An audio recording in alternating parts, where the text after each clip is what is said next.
This podcast is brought to you by Most Valuable Podcasts, leading the league in podcasting entertainment. What's up?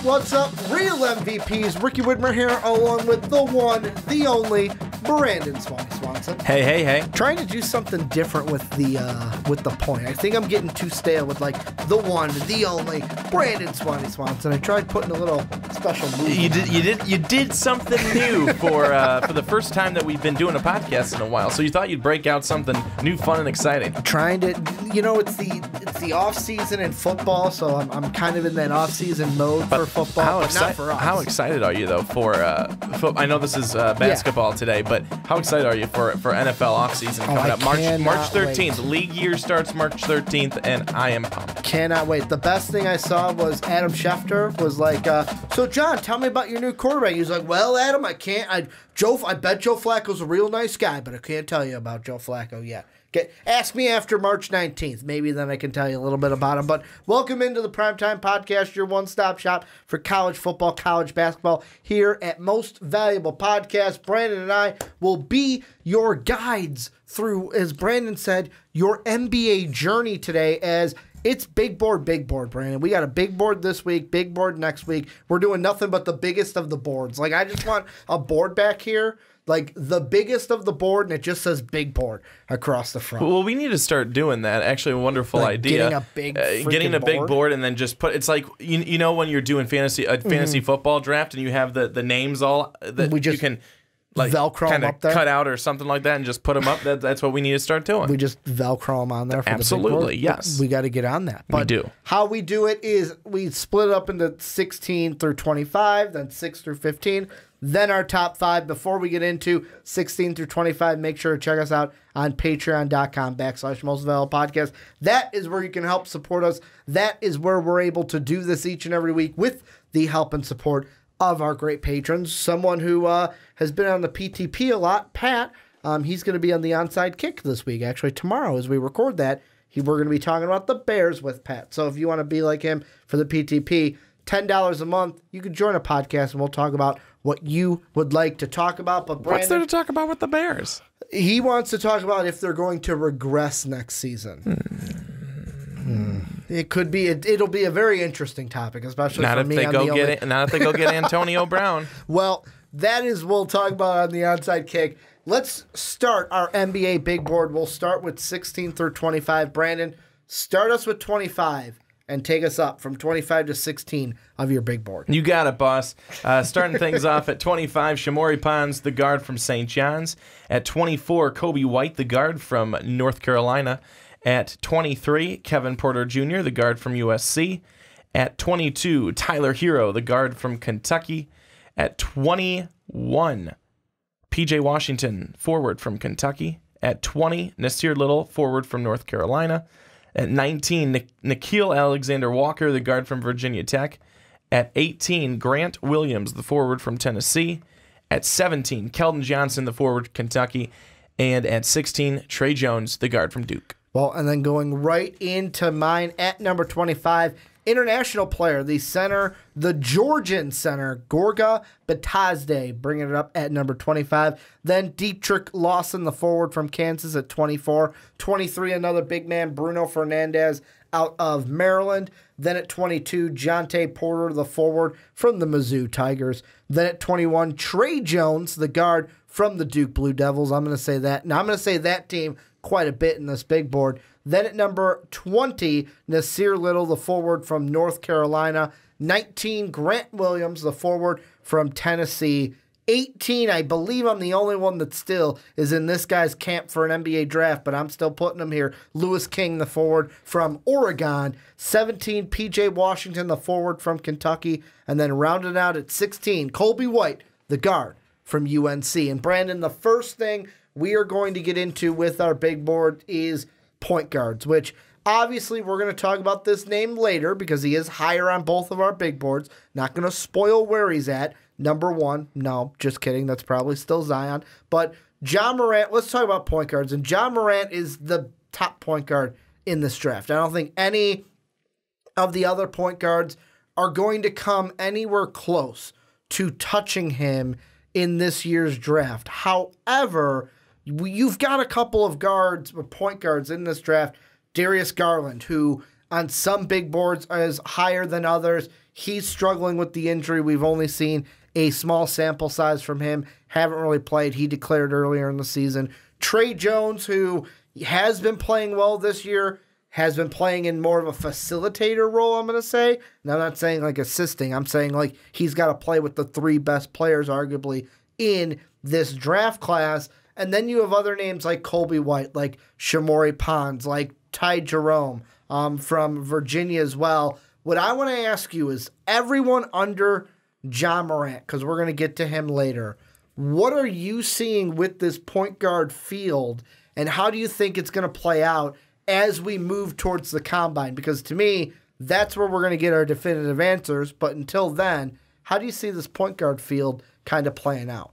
Well, I think it's a little tough to say in terms of who should really be the next guy right now underneath Ja Morant, because of the fact that Darius Garland is injured and that he's not finishing this season. So now you look at Tre Jones, Coby White, Shamorie Ponds. But when you look at the next two guys after Garland, and you've got Tre Jones and you've got Coby White, the favorite for me there is probably White, because he scores more. He scores more. He does more with the basketball in terms of putting it in the hoop. Now, Tre Jones, don't get me wrong, you said it, he's a great facilitator. He does that extremely well. But you also have to look at Tre Jones. He's really horrible from beyond three, like shooting 24% from beyond the arc. And he averages, so he's making about 0.6 a game, and he's averaging almost 2.5 threes per game. And like you said, he's hitting 24.2 from beyond the arc, which that could be a big hurt for Trae Young, because the three ball and how not just deeper range, because that three-point line moves back at the NBA, but it's so important now to every team in the NBA as well. No, exactly. It is. And we all have talked about it. We talk about it almost every single time, that the NBA is a league that is full of scoring. And if you're not going to be able to do that and score and shoot the three, that you're going to, teams are going to look at you with a little less excited eyes. Let's say that. But one thing that, when you look at Coby White, what is something that he has to cut down? He has to limit his turnovers. He's turning the ball over about 3 times per game, and he's only having about 4 or a little over 4 assists per game. So, for every assist, it's almost like you have a turnover. So they're canceling themselves out in a sense. But averaging over 16 points a game, he's certainly getting the ball to the hoop. He's a good player. He's a really good free throw shooter. You'd be happy with that. Over 80%, 82.2% to be exact. He's a strong player, a good point guard. Doesn't do as much facilitation as a Tre Jones does, but he does more scoring than what Tre Jones does. So that's where it's going to come down to. Do you want more of a scoring point guard, or do you want more of a guy that, man, everything on the offense runs through this guy? Yeah, and I mean, that's kind of where we're like, how I see it is there's kind of 3 tiers to the point guards right now. Tier 1 is Ja Morant. No one's going to touch that. Tier 2, I feel like that's the Darius Garland tier right now, because like you talk about Coby White, you talked about Tre Jones, but for me, the biggest question mark, naturally, is Darius Garland. Absolutely. Because we've seen not only just a small sample size, where if you look at just the stats, and I know that the stats don't tell the whole story sometimes, in the games that he played, he was hitting 75% from three, which isn't from the free throw line, which isn't terrible. Jeez, he was hitting 75% from three, give him an NBA contract right now. But he was hitting 47.8% from three, averaging almost 5 attempts per game in the 5 games that he did play, and he shot 50% from the field. And what you were talking about is exactly what I think is going to be a big thing for these point guards under Ja Morant. Because, like, you look at Ja Morant, I'm just going to bring him in real quickly. Like, you look at what he does, he scores the ball, but then he also has 10 assists per game. So he's that rare class of like, yeah, he'll get you 20, he'll get you 10 as well. Like that is his ceiling, I would say, at the next level. Kind of like that double-double, maybe triple-double kind of player. But then it's like Darius Garland. I'm going to throw him in the Coby White category that you were talking about. I know it's only 5 games, but turned the ball over 3 times per game, had only 2.6 assists per game compared to scoring 16 points per game. So it's like with Coby and Darius, are you guys just going to be score-first point guards who don't get others involved? And if I'm sitting here later in the draft, let's say 16 through 32, I might look at that and go, well, do I want a point guard that's going to be a scorer for us? Or do I want to go with a Tre Jones because I already got my scores? I need someone who's going to play defense and then get these guys the ball and move the ball and set up this offense. And I think that you've got a great point with that too. With Tre Jones, though, do you worry that he's not scoring enough? I mean, he's only averaging 8.5 points per game, and I know that's we've come to see, especially with this Duke team, that one, they don't need him to score, and two, he's just not going to. That's just not going to be. That's not the role that he plays. When you have Zion and RJ and Cam, that's not the role you play. I'm going to ask a similar question that I know I'm going to ask you when we get to Cam Reddish later in this big board. Is do you think that playing on Duke might hurt Tre Jones? Because it's like, and I know we've talked about this with Sean on the Fast Break. Sean has said numerous times, like Coach K, when we talked about Rui on the Fast Break recently, he said, Coach Few, their goal is to win basketball games. Like Tre Jones is doing exactly what he needs to do to help that Duke team win basketball games because he's got the big 3 kind of above him. And that's why I feel like Tre Jones, a team that I've always thought he would fit really good with, is maybe like the Boston Celtics, where they have their guys. They have Jason Tatum. They have Gordon Hayward. They have Jaylen Brown that are kind of like their big stars. And then Tre Jones can kind of be that point guard. I mean, if Kyrie leaves, can be that point guard to come in and just be like, hey, I don't need to be the star. I'm going to be a coach's player, and I'm going to help this team win. I wonder if that is going to be where Tre Jones kind of finds his niche, to where a team that already has that star power will then take Tre Jones. And my next question would be, is that the player that Tre Jones wants to be?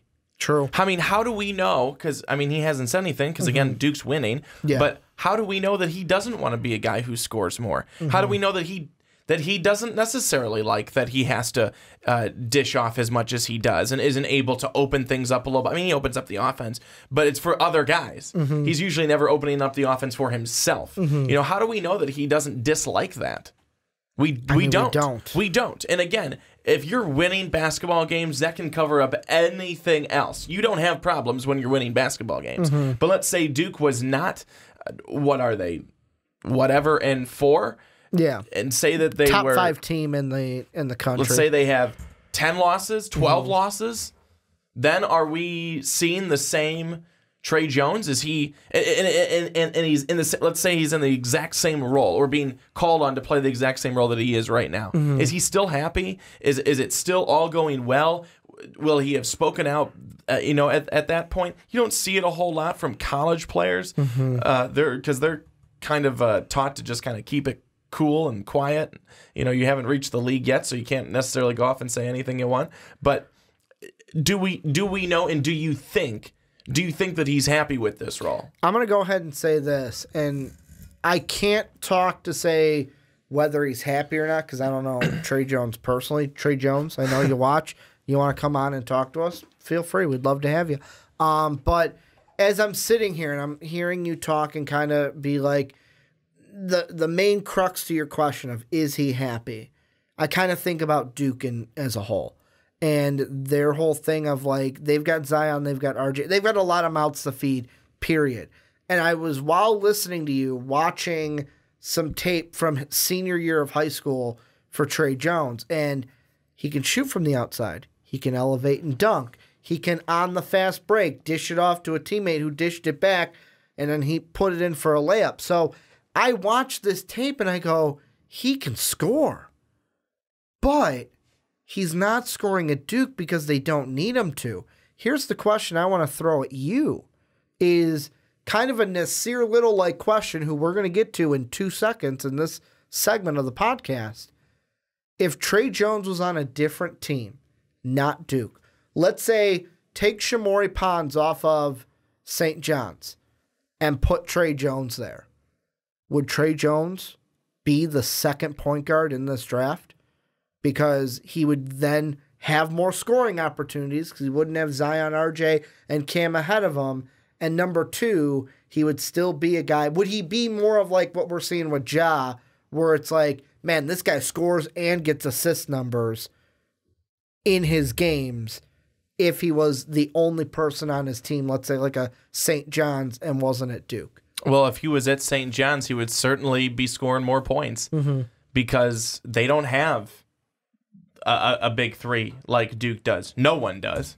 But they would be calling on him for a lot more to score, to score the basketball. That's what they would be looking at. And I think that you would see his numbers be a lot more similar to Ponds. And it's interesting how just the team that you are on and the situation that you're in affects how your numbers are and how you're called upon to play the game. It's so very interesting. But we have to go with what he's got right now. Could he become a scorer in the NBA? Yeah, he certainly could. But we don't know that. That's what other teams, certainly from his college film, aren't seeing that. You know what I find funny too? I look at all the other teams to have send him an offer in recruiting. So here were the other teams that sent Trey Jones an offer: Arizona, Baylor, Memphis, Minnesota, Ohio State, Oregon, Texas Tech, UCLA, USC. If he would have committed to any other of those teams, first off, is he going to the tournament? Depends on who he's on. Texas Tech, Oregon, maybe a USC. Like, yes, you're going to the tournament. If you're on like a UCLA or a Baylor, maybe not. Your tournament hopes are a little bit in question. But looking at those teams, there's no doubt he would be the man at the point guard position on those teams. And we might be looking at him a little bit higher, or would be looking at him and going, hey, since we've seen more out of you, are we dissecting you a little bit more? We're finding more. Like, it's a double-edged sword. Either he's thriving and he's number 2 behind John Morant, or we're seeing more out of him. We're finding more flaws. And are we basically saying, hey, maybe he should stay an extra year in college to develop? So it's like, it's a tricky game with Trey Jones. Do you have any final thoughts before we move on into like Nasir Little? Because we still got 2 other things we want to hit in this segment. I just think that from the point guard perspective, it is like you said, it's Morant here, and kind of everybody else trickles in after that. Yeah, and I feel like most of the big boards out there kind of have it like we do, where Morant's at the top. Correct me if I'm wrong, Garland's your second point guard, just like me. And then after that, it's depending on who you like better. Like, you have Trey Jones third, Colby White fourth. I have Colby White third and Trey Jones fourth. It just depends on who you like after that. But let's move on to same conference, different team. A guy that we've talked about a lot this draft process, and that is Nasir Little. He has fallen on draft boards, especially for us. He started number 5 on my big board. Oh, he was 5 on mine, 4 for you in the 1.0 of our big boards, Brandon. Now Nasir Little, we both have him. Funny, 2 big boards later, we have him at the same spot again at 20. He has shown some better games. He had 23 points in 20 minutes against Virginia Tech. He had a better game against Florida State recently on February 23rd, where he had 18 points, 8 boards, and went 6 of 11 from the field. How are you feeling as we get to the end of the regular season? What are your feelings on Nasir Little, even after these kind of flashes of good games off the bench? I still think that he is where we have him right now, which is where do we have him? 20. I have him at 20, and you have him at 20. Yep. It's the exact same spot. He's probably about where he should be, and maybe even lower. He's not even quite averaging double figures per game. His offensive rebounds are pretty good. His free throw percentage is good when he's at the line. He's horrible from three. He's great. He's great from the field in general. Close to 50% at 47.6. There's just not enough else that he's doing from the assist column, blocks, steals. He's not turning the ball over a lot, but he's just not doing enough to be certainly not number one at his position, or number two, or number three. There are guys on other teams who are adding and contributing so much more to their team's cause than Nasir Little is. And at the beginning of the season, I believed, and as I believe you did, Ricky, we believed that he was going to be the guy for North Carolina. Well, that has not turned out to be the case at all. And it's a question that we asked ourselves early on. Is he being used the right way? Is he being used to get everything possible out of him? That could still be a question, but it could also just be, is that Nasir Little? Is that just who he is? It's a similar question to Trey Jones. Is this what Trey Jones is doing right now? Is this just Trey Jones, or is this just how he's being used and being called upon to do on this Duke team? Same, I think you could ask of Nasir Little, but he hasn't done enough consistently throughout the season to warrant being a guy anywhere near the top.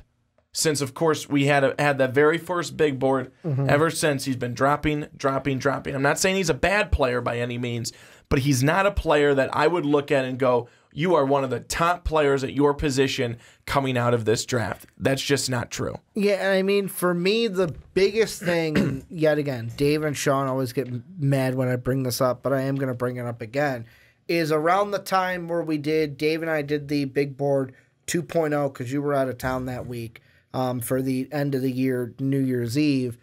And there was an article that was posted by ESPN where they kind of discussed a practice that they were watching.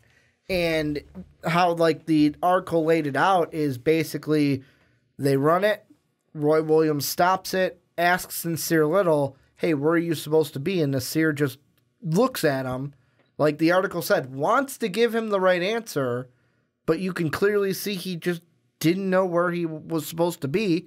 And he said, I don't know. I don't know where I'm supposed to be. And I've kind of always, with Nasir Little, been in the question of, is this a problem where we should be questioning what's above the shoulders? Where whether it's football, whether it's basketball, we look at football and basketball IQ. I know in football they always say, like, what's above the shoulders is 1,000,000 times more important than what's below the shoulders. And I wondered if that was the case for Nasir Little, that it's just not clicking. He doesn't know where he's supposed to be. He can't rely on that raw athleticism that he could in the high school all-star games, in the high school games that he played up until college. Then I saw these last two games that I mentioned, the Virginia Tech game and the Florida State game. And I think I've figured out Nasir Little's problem. He needs to get out of his own head. Now, I don't know Nasir. I know that when Dave and I did a topic about could Nasir Little be this year's bust, there were people in the comment section that said they were related to Nasir Little or knew Nasir Little. I don't know how true that is, but I'm just throwing it out there. I feel like, without knowing Nasir Little, that it might not be a basketball IQ problem. It just might be I have to get out of my own head kind of a problem, where it's kind of like when you get the yips and it's like, I could do this thing, now I can't. You start like second guessing yourself, and then you're making it worse by second guessing yourself. In the game against Virginia Tech, he just looked like he just went out there and played. Like, he was just going out there and playing basketball. And Virginia Tech is not a bad team. Like, I know they didn't have Zion, but this Virginia Tech team beat R.J. Barrett and Cam Reddish and the Duke Blue Devils. So they're not a team that can just, they're Virginia Tech. They're not a good team. No, they're a good team. I just feel like Nasir has to go out there and kind of just play a little loosey-goosey, where it's like, hey, you know what? I'm not going to worry about anything. I'm just going to go out there and ball like I know I can, because in that Virginia Tech game, he was moving around. He wasn't staying stagnant, and it was helping him get to the basket and find teammates open for assists and for other passes. So in my mind, that's his true problem. He's just got to get out of his own head. No, I think you're right to some extent, though. There are players who have the talent, and they're not as quick to catch on to, with the basketball IQ. They're just not as talented there. But that is still going to be something that holds you back. I mean, it's still going to be something where if you can't, if that's the problem, if you are, necessarily not sure or uncertain of where you're supposed to be on the floor and cannot follow what play to run, when to be running it, that's going to be a problem next level. It doesn't matter how much talent you have. If you can't be in the right spot at the right time, again, it's not always going to happen that way. Plays break down. We see that all the time. But if you're not certain of what play you're running or how to be running it, that's not going to land you on an NBA roster. It's certainly not a starting spot. Here's another question I want to ask about Nasir Little. Do you think it's just a fact of, in the NBA, for whatever team that drafts him, he's just going to be a project player, where it's like, hey, we know the potential that you have. We saw it in high school. We saw coming in the potential that you have by watching that film. We're going to work with you, knowing that it may take 1, 2, maybe 3 years for you to start to reach that potential at the next level. Well, that's exactly what I see happening with Nasir Little at the very worst, because, I mean, again, he's got talent, but there is a lot more to get out of him. There's got to be. There's got to be more that you can get out of this kid. And, again, he is just a freshman and is going to be coming out and going into the draft, most likely. There is going to be a team that takes him, but whoever does is doing so knowing, like you said, this is not a guy who's going to come on the team and fill a starting spot right away. That's not going to happen. Not from what they need to get. Not from the forward position that you're looking for in an NBA everyday player. That's not going to happen right now from Nasir Little, unless all of a sudden things change in the ACC tournament, things change in the national tournament. Otherwise, he's going to be, for big boards, for mock drafts, he's going to be one of the last players taken in the draft, or maybe not even. I mean, that's what I'm saying. And we put him on here obviously because he is talented, but he is not number one at his position. Not even number 2 and not even number 3. Now, here's the last thing I'm going to throw in about Nasir Little before we move on to, I believe it's Jonte Porter's the next one we're moving on to. Before we move on to Jonte, the last thing about Nasir Little, and this is kind of an epiphany that just hit my head right now. The player that I feel like Nasir Little might compare to with progression is a Kelly Oubre. Think back to 2015 basketball season. Kelly Oubre, the young freshman on the Kansas Jayhawks, that was, I believe, Embiid was still on that team. Cliff Alexander was not playing for that team because he couldn't get on the court. But Kelly Oubre was a guy in college in his lone year at Kansas, averaged 9 points a game, very similar to Nasir Little, 49%, almost 50% from 2, 35% from 3, 71% from the foul line. Close to Nasir Little. Nasir is 47. He's less than 3, 25, and then higher in free throw with 76. Ballparks, though, for free throws and 2-point percentages. Kelly Oubre was drafted 15th in the NBA draft. It took him 2 years. He had his first year with the Wizards. He played 63 games, was a 3 points per game scorer. His second year, 79 games, only 6 points per game. It wasn't until that third year that we really saw him break out. I feel like Nasir could be the same thing. Hey, let's take him just outside of the top 10. Maybe he's just at the end of the lottery. We take him, knowing that it's going to take him maybe a year or two to get under his belt some coaching and just working with how the game is going to work at the next level to progress into the player that you want him to be. I think that we expected him to be so much of like, yes, you are going to the NBA, you're going to be great. And now we're kind of sitting there going, oh, well, maybe he's a guy that needs a little bit of work to be what we want him to be at that next level. And that's why I'm throwing out the Kelly Oubre just to kind of, it just hit my mind. And I'm like, I've got to throw this out there. But last guy I want to ask you about, Jontay Porter. You have him, I believe, a lot higher than I do. You have him at 13. I have him at 22. My biggest question still is I've got 2. Number 1, the injury. How are you going to come off of that? Number 2, you showed up to the combine last year and were out of shape, and that's a big reason why your draft stock took a hit and why you came back to school. That's the main 2 reasons why I have him at 22. He's a guy that, let me see him at the combine. Let me see how the knee checks out and how in shape he is before I move him up my boards. What do you see from Jontay that puts him a little bit higher? I still think it's the potential from him. That's really the only thing. I don't, we don't have a whole lot more to go on. Brandon's like, we had him that high before the combine. That's where I'm going to keep him. I don't really have there's really nothing else that goes into it for me. I just think that it's the potential of what he could be when fully healthy and in shape that puts him there. There's really no rhyme or reason.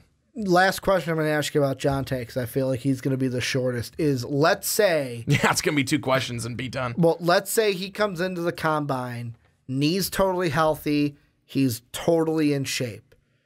Do you see him as just a top 15 prospect? Could he crack a top 10 prospect? I'd still say top 15. Okay. I'd still say top 15.